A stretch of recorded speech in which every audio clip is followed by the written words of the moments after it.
bonsoir, bienvenue à tous. Merci d'être avec nous. Au sommaire de l'actualité ce soir, l'agression d'une livreuse de pizza hier soir à Rafah. 2 individus ont littéralement posé un traquenard à la jeune femme. Après l'avoir frappée, ils ont dérobé son sac et son scooter. Grâce à la mobilisation des gendarmes et de la police municipale, les 2 suspects ont été interpellés.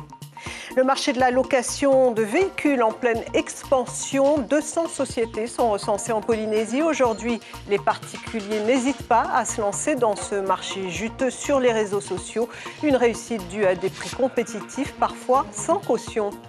On parlera tennis féminin dans notre page sportive avec un titre historique pour la France à la Fed Cup. Développement dans un instant avec David Chang.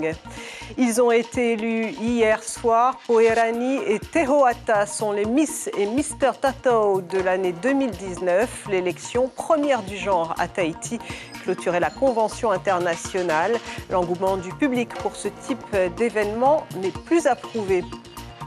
Notre rendez-vous hebdomadaire avec les archives nous emmènera à Moorea. Les colonies de vacances ressemblaient déjà fortement à celles d'aujourd'hui. Une expérience enrichissante pour les enfants d'autrefois qui se reconnaîtront peut-être dans ce Fénois d'antan. Livrer des pizzas peut s'avérer dangereux de nos jours. Une livreuse en a fait les frais hier. Elle a été victime d'un véritable traquenard aux alentours de 21h à Faa. Attaquée par 2 individus qui lui ont dérobé son sac et son scooter, la jeune femme est sérieusement blessée et sous le choc. Mario Leroy, Hiroterorotua. Il est un peu plus de 9h hier soir quand Éveil démarre pour porter une commande de 5 pizzas. Direction Purei, entre le stade et la chapelle, c'est l'adresse donnée pour la livraison. Sur place, un homme lui fait signe. Je descends de mon scooter, je vais vers la box et je lui donne le reçu en lui disant que ça fait 7600.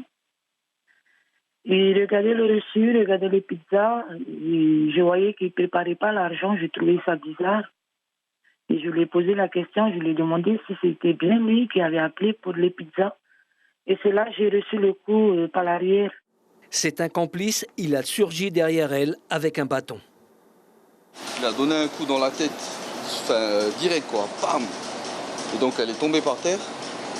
Et ensuite, ils ont continué à la taper un autre coup dans le dos et 2 coups dans les jambes.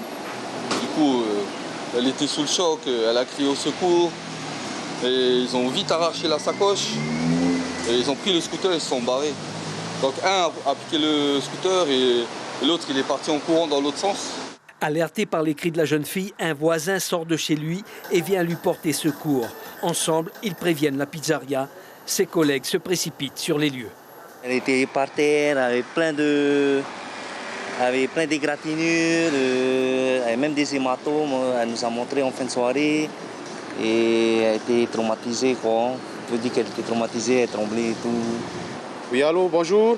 Ici le chauffeur. Premier jour de livraison pour ce jeune, il remplace sa collègue blessée. Là, tu pars en livraison, voilà. Une appréhension on peut dire ça. Ouais. Là, je me méfie, c'est sûr, je me méfie là. Et ben voilà. Le scooter a rapidement été retrouvé ce matin grâce aux réseaux sociaux. La jeune livreuse a été arrêtée pour 1 semaine. Elle ne souhaite pas reprendre ce travail.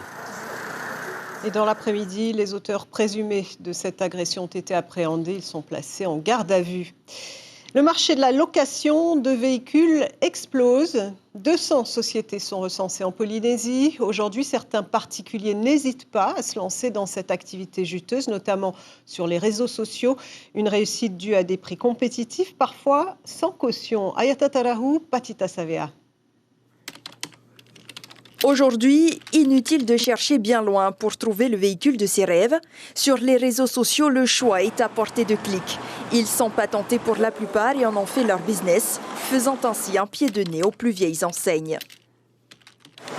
Salut tout le monde, moi je m'appelle Théariki Joël, j'habite sur Papeete et je fais de la location de voitures.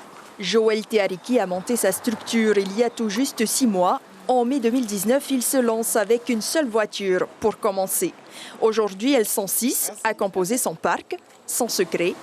Si on fait du sans caution et jeune conducteur, c'est surtout pour le marché local, parce que les touristes, ils n'en ont pas trop besoin. Ils ont la carte, ils ont tout. Donc c'est surtout pour le marché local, pour en faire profiter les habitants de Tahiti. Et à partir de 4 900 francs par jour, elles sortent facilement de son parc automobile, notamment le week-end. Pour la location, je l'ai payé normalement pour 8 900. Bon, après, pour la journée, quoi. Ouais. C'est un tarif attractif pour toi? Oui, carrément, parce qu'en fait, c'est par rapport au modèle de voiture, en fait. Il s'adapte aux clients tahitiens, aux résidents, parce que c'était un moment où je cherchais une voiture. Et comme par hasard, sur Facebook, je vois Tahiti Road. Bon, j'ai testé, on en a parlé un peu. Après, il était arrangeant et tout ça. Je dis, OK, je prends. Le marché local est également le principal visé par cette société de FAA. Elle ouvre ses portes en 2014 avec seulement quelques mètres carrés. 5 ans plus tard, la flotte est composée de plus d'une centaine de véhicules et d'une quinzaine d'employés.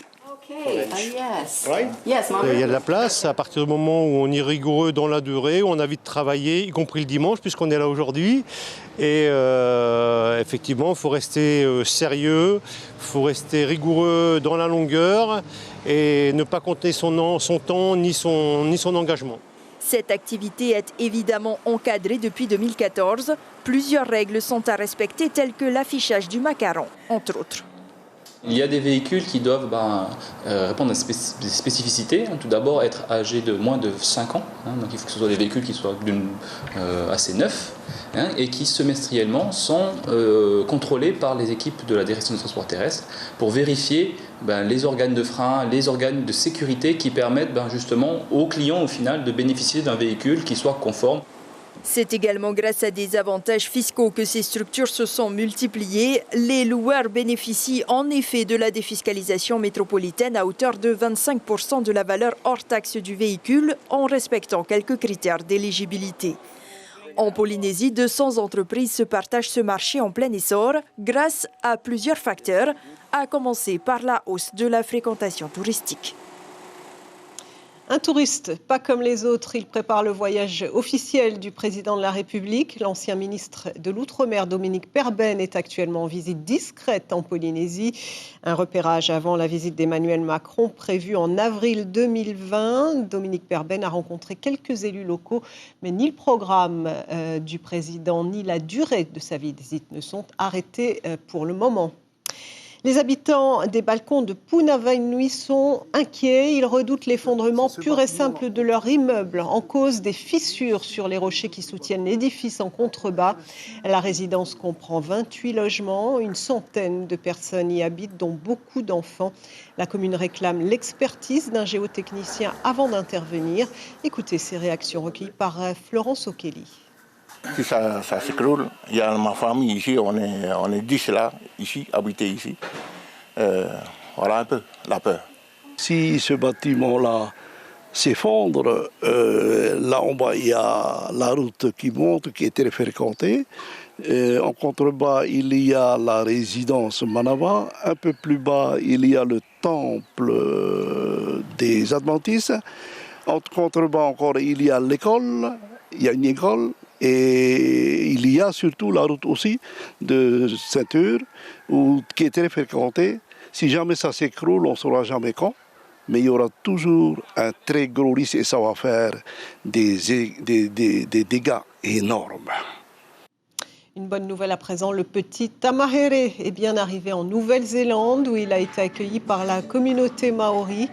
Le jeune garçon de 13 ans atteint d'une myopathie dégénérative va réaliser son rêve. Il va pouvoir toucher la neige à Wakapapa sur l'île du Nord et ce grâce à un très bel élan de solidarité. Le sport dans tous ses états, c'est maintenant et c'est le journal du sport avec David Chang.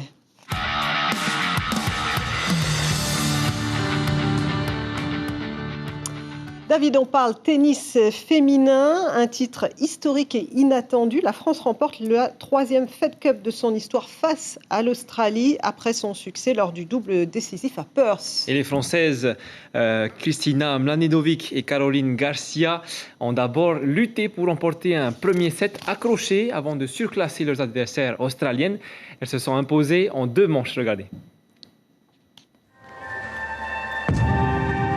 ralentir le temps, profiter du moment. L'équipe de France vient de réaliser son rêve, venir à bout des Australiennes coriaces et s'offrir la Fed Cup, la 3e de l'histoire du tennis français. Kristina Mladenovic a beau tenter de retenir ses larmes, c'est peine perdue.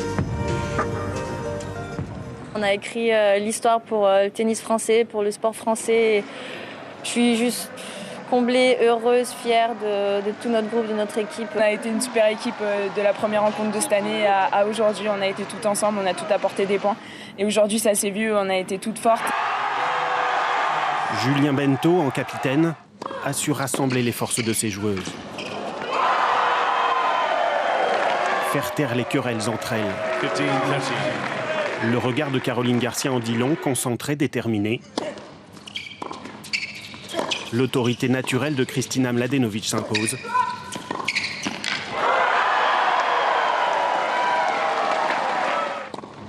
2-7, 6-4, 6-3. 1h16 de jeu seulement et le capitaine peut afficher sa fierté. Je ne pensais pas vivre d'aussi fortes émotions sur le banc et j'ai vécu des moments qui seront gravés à jamais. Donc merci beaucoup les filles. Les 150 supporters français qui ont fait le déplacement célèbrent la victoire. La fin joyeuse d'une histoire aux multiples rebonds. Retour à Tahiti où la Fédération de pêche sous-marine organisait ce week-end sa compétition du côté de Tatutu à Papeari. Au programme, 2 journées de compétition hier et aujourd'hui. C'était peut-être le dernier rendez-vous de la saison. Il y en a eu 4 en tout cette année. Une compétition donc décisive, surtout que le classement sera utilisé pour les sélectives aux Océania. Rahiti Buchin et Del Lamartinière sont donc premiers en experts. Kenji Flore et Mona Doum l'emportent chez les novices. Et Teina Hort et Onyx Le Billon sont seules chez les dames. Elles ramènent 2 prises. On rappelle qu'il ne fallait pas ramener plus de 2 prises par espèce. Et puis 3 clubs de triathlon du Fénois organisaient ce matin le triathlon des îles. Et il y en avait pour toutes les catégories. Enfants, Open, Triathlon S, avec la participation d'athlètes des îles du Pacifique, Tonga, Samoa, Fidji. Sandroli a suivi une jeune minime polynésienne qui s'est surclassée en catégorie S. Regardez. 750 mètres de natation pour commencer. Pua Tevenino tient bon malgré son jeune âge. Seulement 15 ans, deuxième étape, celle du vélo. 20 km qu'elle termine difficilement. Elle finit tout de même le tronçon derrière les championnes du Pacifique. Ça s'est plutôt bien passé, mais sur le vélo, c'était un peu difficile. Parce que c'était dur à tenir les autres vélos et tout. C'est là où tu as peiné? Ouais, et sur le dernier tour en course à pied, j'ai beaucoup peiné aussi. 7 ans que Pua pratique le triathlon, elle a commencé à 8 ans sous l'impulsion de ses parents. Elle a essayé toutes les autres disciplines comme le judo, taekwondo, kung-fu et tout ça. Et du coup, on l'a mis un peu à l'athlé. Le fait de courir, ça n'a pas trop plu. Et après ça, on l'a mis au triathlon. Le fait d'avoir 3 disciplines, ça le rendait moins autonome au fait de faire 3 disciplines d'un coup, quoi. Dans la catégorie S, Pua termine donc 3e chez les femmes avec un temps de 1 heure, 20 minutes et 24 secondes derrière Gwenaëlle Roby qui finit première. C'est la première fois que je fais un triathlon S. Et normalement, je n'ai pas encore le droit, mais on m'a surclassé. Du coup, c'était un peu difficile, ouais.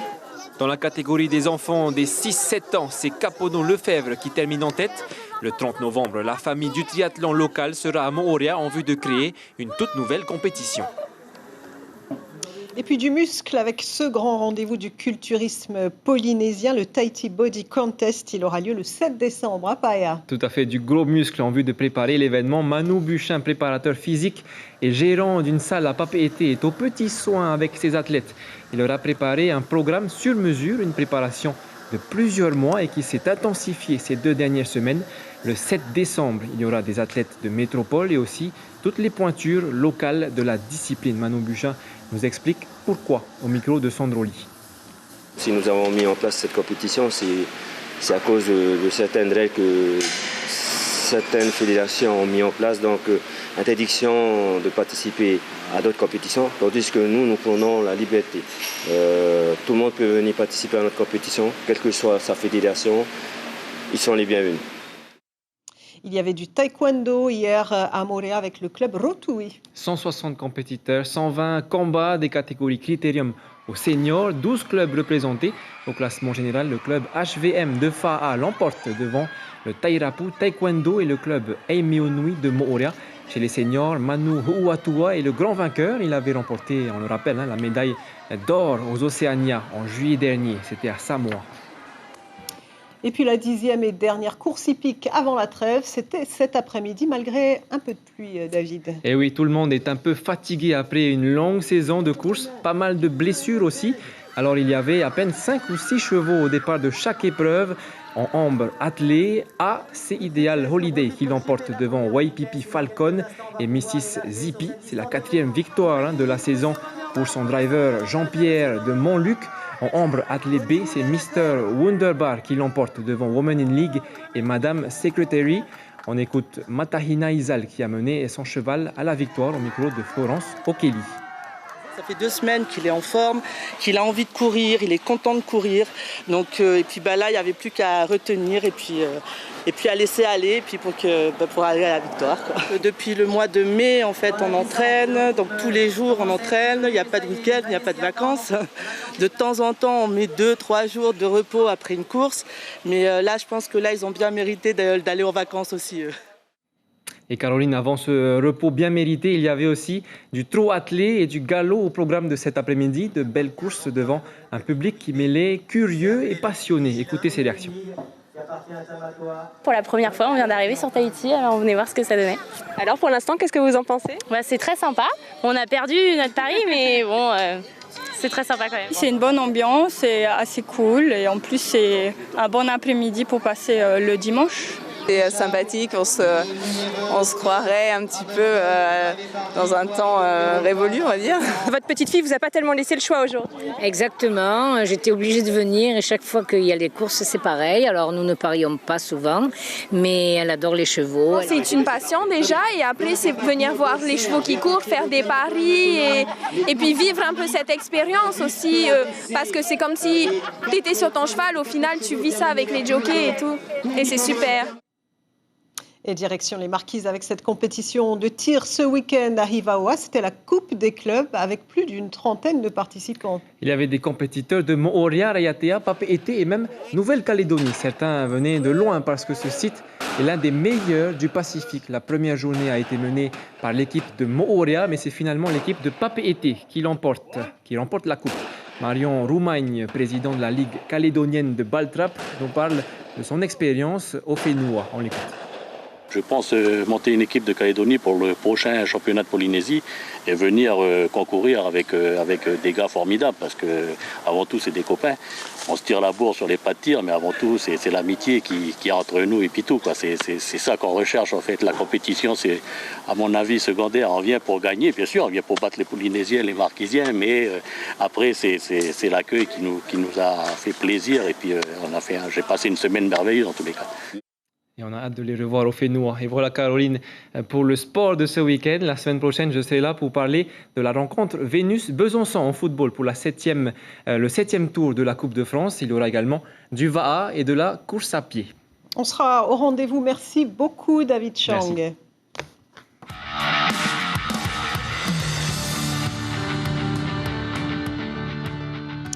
Les corps tatoués ont la cote. Preuve en est le succès incontestable hier soir de l'élection de Miss et Mr Tatoo. Après Estelle Anania, élue il y a 2 ans plus belle femme tatouée de France. Le concours organisé pour la première fois à Tahiti s'imposait. Et vous allez le voir, le public apprécie. Reportage Thierry Stampfler, Hirotero Rotua.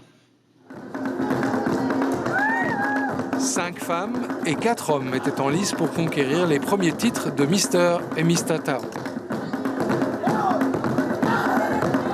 Un concours sous la forme de 2 passages pour les concurrents et concurrentes.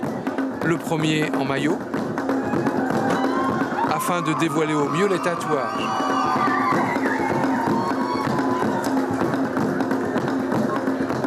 Devant une salle bondée et survoltée, signe de l'engouement populaire autour de ce concours, le deuxième passage s'est effectué en tenue de ville, histoire de favoriser l'alchimie entre tatouages et vêtements.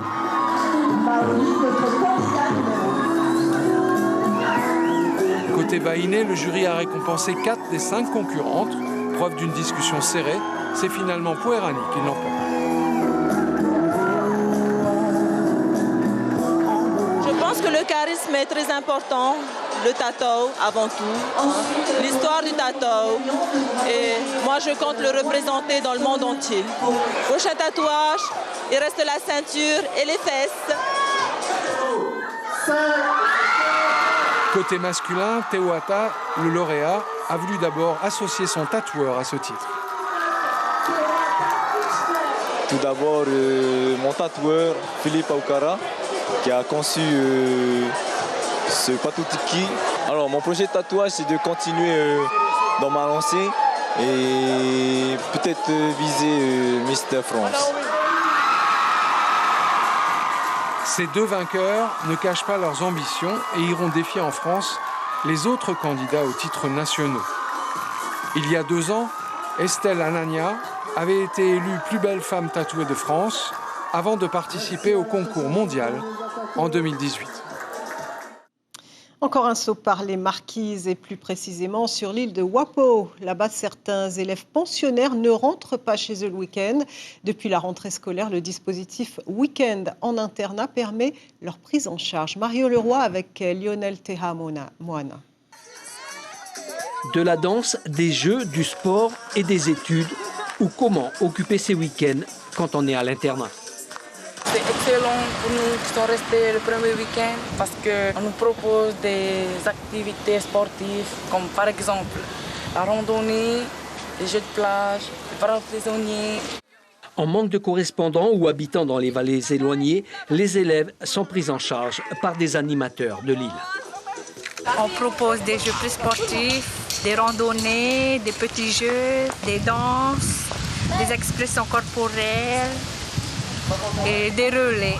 Le Way Week-end en internat a d'abord un intérêt pédagogique avec un objectif double, lutter contre la déscolarisation et permettre de meilleures réussites dans les études. En ce moment, on est en train de travailler sur le thème de Makaïanoui et nous avons aussi des temps d'études avec ces jeunes-là. On travaille soit le samedi après-midi, le samedi soir ou le dimanche soir aussi on travaille sur ce qu'on leur a demandé, ce que les professeurs ont demandé de faire pendant le week-end. Le dispositif a d'abord fait ses preuves depuis 3 ans à Tahiti. Il est étendu cette année aux archipels, aux Marquises, Hivaoa et Nukuhiva l'ont également développé. Les jolies colonies de vacances, expérience très enrichissante pour les enfants. Comment étaient-elles vécues autrefois? Petite projection dans le temps avec notre rendez-vous hebdomadaire, c'est le Fénois d'avant, regardez.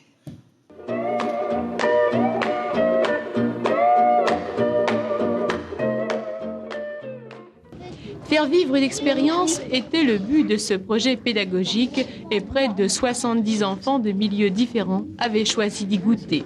Les jeunes acteurs de 7 à 12 ans ont pu ainsi s'exprimer et partager une vie communautaire. L'expérience était de 3 ordres, avec la nature tout d'abord par des randonnées, des visites éducatives. On s'amuse, on joue. On s'amuse mieux qu'à la maison? Ouais. On fait aussi des sorties à la plage. Expérience fraternelle ensuite par des veillées, des mini-camps, des jeux éducatifs, dont celui très prisé de la carte de Montréal. Il faut qu'on trouve la farine tout, par exemple, et puis il faut chercher le chiffre, un chiffre, une lettre. Enfin, une expérience spirituelle par des histoires missionnaires, des prières et des chants. Parce que j'aime le Seigneur et j'ai des camarades d'ici, j'aime bien jouer avec eux. On nous a appris plein de choses. J'ai vu des résultats très positifs au niveau des enfants également, des enfants changés, transformés. C'est hier que les jeunes voyageurs ont pu regagner leur foyer avec des souvenirs plein la tête.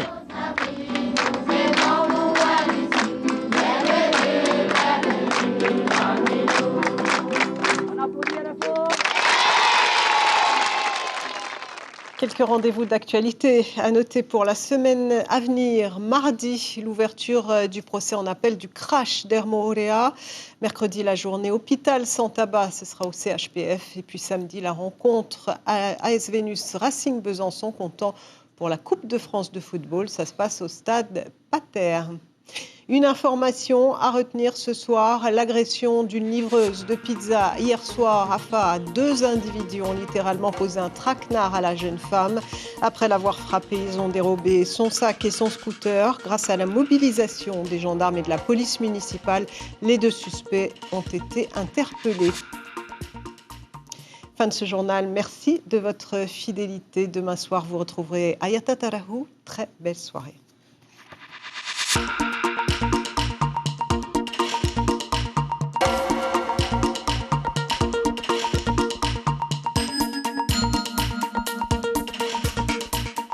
Retrouvez notre journal en replay sur notre site internet.